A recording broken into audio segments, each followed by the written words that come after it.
Module Overview Introduction. Color is not just a visual sensation, it is a complex interplay between light, matter, perception, and cultural meaning. In this foundational module, we unravel what color truly is, beginning with the physics of light, the biology of human vision, and the evolution of color theory from ancient times to the modern era.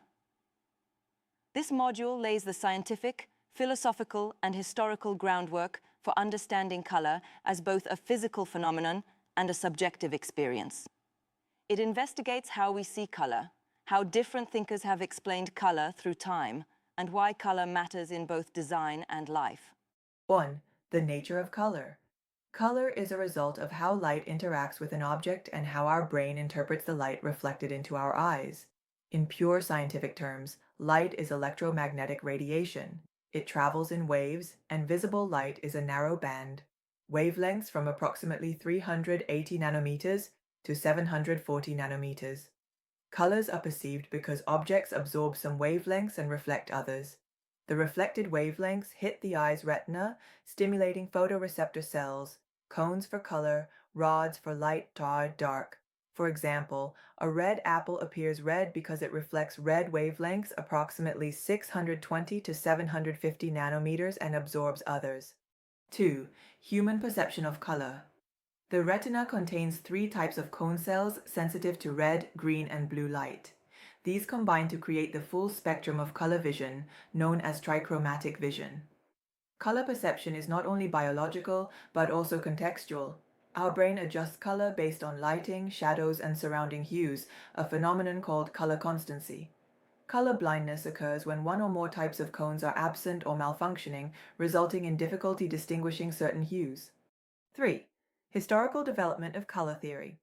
Color theory has evolved over centuries, shaped by scientific discovery, artistic practice, and cultural philosophy. Some key milestones include ancient color theory. Aristotle, 384 to 322 BC, believed all colors came from mixtures of black and white. Ancient cultures like Egypt and China assigned spiritual meanings to colors, blue as heavenly, red as power, etc. Isaac Newton, 17th century. In 1666, Isaac Newton used a prism to split white light into a spectrum of colors, proving that light, not objects, contained color. Newton created the first color wheel by linking the spectrum to musical notes. Johann Wolfgang von Goethe, 18th century. Goethe proposed that color was perceived emotionally, not scientifically. His theory of colors emphasized psychological and symbolic interpretations of color, precursor to modern color psychology. Michel-Eugène Chevreul, 19th century. Developed the law of simultaneous contrast, explaining how adjacent colors affect perception. Influenced Impressionist artists like Monet and Neo-Impressionists like Seurat. Albert H. Munsell, 20th century, created the Munsell color system, hue, value, chroma, used in education and industry. 4. Color as a scientific and philosophical debate. Historically, there has been a tug-of-war between objective and subjective understandings of color. Scientific view, Newton.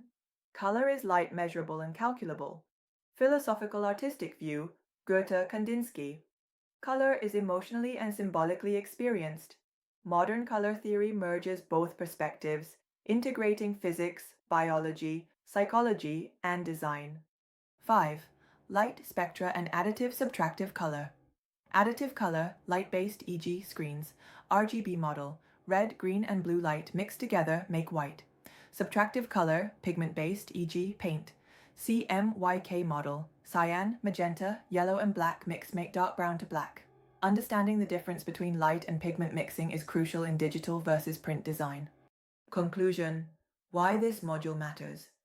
Understanding the origin of color theory, how we perceive color, and the scientific mechanisms behind it is vital for every designer, artist, or visual communicator. It helps you make informed decisions in color usage, predict how audiences will react to colors, avoid design mistakes due to misunderstanding of light, value, or contrast. Develop a critical visual vocabulary. This module gives you the conceptual foundation needed to build advanced practical color skills in later modules.